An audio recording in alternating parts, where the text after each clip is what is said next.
Now that brings us to the all-important fibre. So remember that fibre is a complex carbohydrate and it originates from the plant cell walls. Now the big thing with fibre is it can't be digested by humans. So we don't have the right digestive enzymes to break down fibre. So it might be broken down to a certain extent, but it's not broken down to any sort of extent that it can actually be absorbed. So what it does is it passes or moves through the digestive tract, and there it has a range of benefits. So the first thing about fibre is that it increases the stool bulk, and what that means is that the bowels work more effectively. Because when you bulk up the stool, it means that it presses against the intestinal wall, and that stimulates peristalsis. And peristalsis is like a sort of rhythmic pulsing motion of the intestinal wall muscles, and so it pushes the stool through, and by doing so it reduces the risk of constipation. Another really important thing about fibre is that good fibre intake is associated with decreased risk of bowel cancer. It's also associated with decreased risk of diverticulitis, and diverticulitis occurs when you get a sort of pocketing in the bowel wall called diverticuli, and then because there's little pockets in the bowel wall, tiny bits of food, especially seeds, will get stuck in there and they set up irritation and infection and inflammation, and it can be a very painful condition. So good fibre actually helps to reduce the risk of diverticulitis. Now, a good amount of fibre reduces absorption of dietary cholesterol. And so what that means is that when we're having food that naturally contains cholesterol, some fibre will bind some of that cholesterol. So rather than it being absorbed into the bloodstream, it's actually taken to the bowels and eliminated. So it helps with cholesterol balance.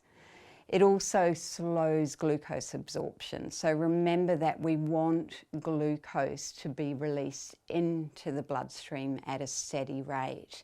And that helps to keep our blood sugar or blood glucose levels balanced.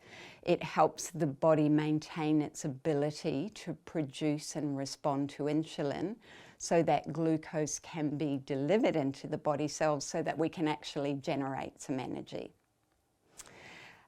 Good fibre intake has also been associated with reduced risk of cardiovascular disease and type 2 diabetes. And you know, the type 2 diabetes because it's helping to balance blood glucose, but there are other reasons, and some of those relate to some of the important compounds that are produced when the healthy bacteria in the gut ferments dietary fibre.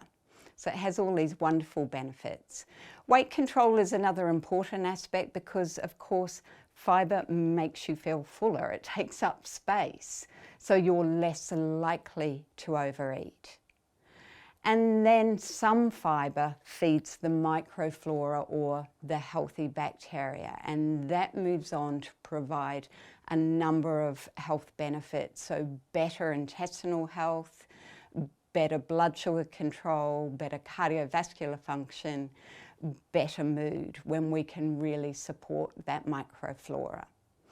Now, adults should aim for around 30 grams of fibre a day, and you know, I think one thing that's important to highlight is that a very high percentage of the UK population, and undoubtedly this would apply to other Western nations, actually don't meet the daily fibre requirements. And I had a look at some statistics from 2019, so not that long ago, and those statistics showed that 90% of the adult population in the United Kingdom did not meet the 30 grams of fibre a day. And in fact, the average was more like 10 grams a day.